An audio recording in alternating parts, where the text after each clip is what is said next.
On January 24, 2023, Regent Park resident Joanne Warner organized and facilitated a community meeting for residents of Regent Park.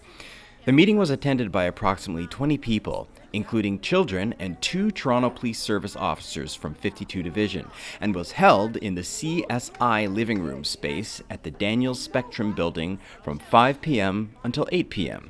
Attendees were invited to come and share their views and opinions on various issues affecting the community, including school bullying.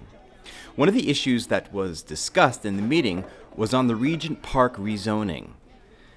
This discussion was led by Stephanie Beattie, a member of the Regent Park Neighbourhood Association, RPNA, an area resident of 8 years. She first of all spoke about her affinity to the community, articulating her sense that the way toward a successful community is through greater civic involvement and participation.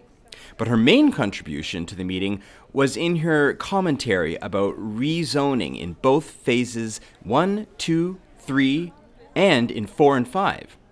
From the beginning of the first phases of the revitalization, rezoning has been an issue, she said. For example, Stephanie noted that in 2014, 2,000 more condos were added through rezoning. And now, in phases 4 and 5, rezoning has allowed developers to deviate from the previous plan, which had primarily low and medium density buildings, to accommodate new high density buildings. Stephanie ended with, "The people who are living in the condos go up to their condos in the sky, they drive into their underground parking, and they don't really feel connected to the community." The following is the excerpt of that discussion. My name is Stephanie, and I've lived in Regent Park for about 8 years now, and I'm feeling good tonight. That was really beautiful listening to. I mean, it's been a beautiful opening of this meeting, but you have such a beautiful voice. That was really nice, and the prayers and the sage and everything. It's all been really, really nice. And my dream for the community is more of this, and it's the community that I love and that I experience every day, kind of interacting with neighbors and getting involved in the community. There's such a tight-knit community, especially the people who've lived here for so many years, and the people who live in Toronto community housing, which is, I think, one of the things that makes this community so special. I love the diversity of it. I love the common vision, I think, that kind of went into what Regent Park was supposed to be when it first was launched as a revitalization. And my dream for the community is that, something of the original community and all the goodness that was part of that people getting so engaged and knowing their neighbors is part of the future of Regent Park. And I have some concerns about that with respect to the rezoning, but I don't know if that's something to come back to after everyone else has kind of introduced themselves and we start to talk about issues. So that's one that I'm interested in talking about.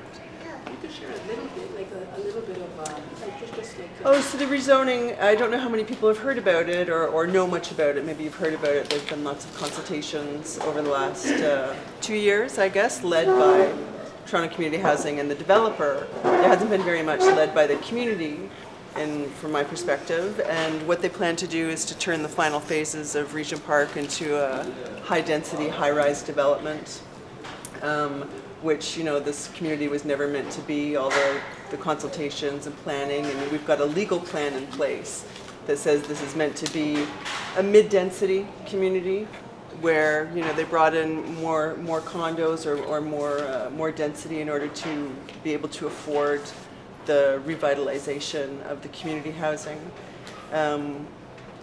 They kind of moved away from that a little bit in 2014. There was a rezoning where 2,000 more condos were added. So if you look this way and you see like much more high rises and maybe feel that there are a lot more condo owners in the community at that point during that rezoning, they made those changes. And now with Tridel on board, they want to make even more changes and add thousands of more units, which they're saying, that they're going to be adding more community housing units. That remains to be seen. There's not really a financial commitment to that, so that could happen or it might not happen. It could all be condos in the end. They could also start selling off the old Toronto community housing after 20 years, and it's going to be a lot longer that this community is going to be under construction as a result of the rezoning. They actually have done that with the scattered units. With the what? Scattered units, so they used to have scattered units where just regular houses on a regular Yes, street. okay. Nobody knew if it was a housing from community housing. Yeah. Property houses have all been sold off to another developer. Is that right? That's true. Yeah. Well, in Regent Park, they only have to keep the original units for 20 years, I think, and then they can sell them if they want. So I just don't know. I mean, the proportions, I thought that original vision, which was like almost 50-50 or 40-60, was a really nice mix. Mostly low and mid-rise buildings where you still have people who are connected to the street, where you still have a sense that you kind of know your neighbors. I think the more you move into a high-rise development, the more anonymity there is, the less connection to the community. People who are living in the condos go up to their condos in the sky, and they drive into their underground parking, and they don't really feel connected to the community. And what they're planning is that a lot of the remaining community housing is going to go into skyscrapers, which for me, and I don't know how you feel about this, but I look at all the problems that are happening in their Toronto community housing buildings, their inability to stay on top of maintenance, to keep things in good working order. You put that into a skyscraper or a high-rise, and suddenly the impact of that neglect is really significant on the people who live there. And also, for seniors and others, you're just more isolated in a high-rise than you are in a mid-rise. I think there are a lot of downsides, and one of my big criticisms is that they haven't really engaged this community around what this rezoning means and the implications that it has for community. And the councillors, both Kristen Wong-Tam and now Chris Moyse, they've met first and repeatedly with the developer and with Toronto Community Housing, and they're not meeting with the community. There have been 2 meetings that have been led by Toronto Community Housing and the developer and the city, and it's all been controlled by them. People can ask a question, but nobody can ask a follow-up question, and they're really kind of just giving out information that, from my perspective, suits them. And from my perspective, the big drive to do this rezoning is to make more money for the developer and for Toronto Community Housing.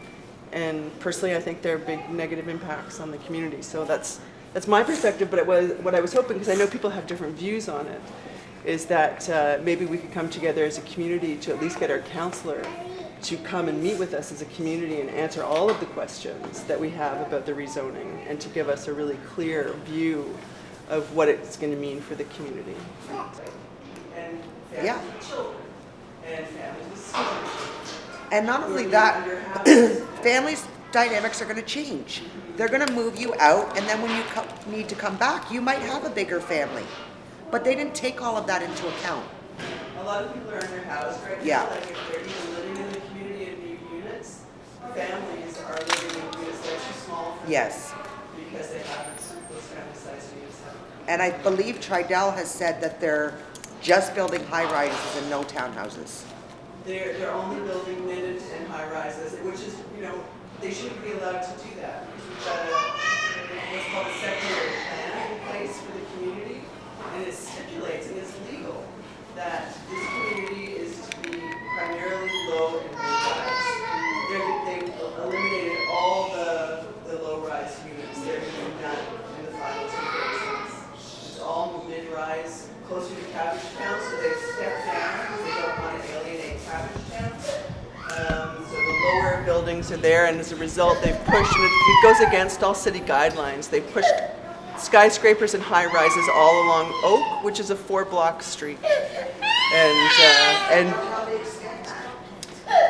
well, they're pushing it higher and higher. So when they first came out with their plan, like the building next to me, they were going to make it a 36-story building, which is crazy. Like nowhere else in the city would they allow that to happen. Yeah. Yeah. And now, because they didn't get much pushback, because they're controlling the consultation by hiding, most of this information and making it about everything else. And what would you like to see? Would you like a library? Would you like this? Would you like that? And so now they've pushed it up even further to 40 stories, which is a skyscraper.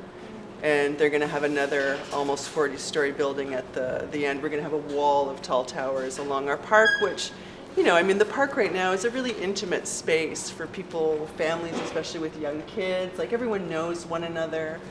But that will really fundamentally change the nature of the community. And because of all the delays, I mean, they really have no idea now when, you know, I guess they're saying June, but that doesn't mean that anything is going to happen to replace that building for years. Years, yeah. What do they classify as a mid-rise? I think anything under 15 stories. And a low-rise? And a low rise, I think, is three stories or 2 stories, like the townhouses, all the low rises that we've got in the first 3 phases. I mean, they pushed up everything in the 3rd phase, but they're still townhouses. This will have none. It'll just be all mid-rise and high rises. I know when I spoke, sorry, I'll be quick. I know when I spoke. Don't forget to like, comment, share, and subscribe to our YouTube channel. And please follow our social media platforms. And for more information, please visit our website.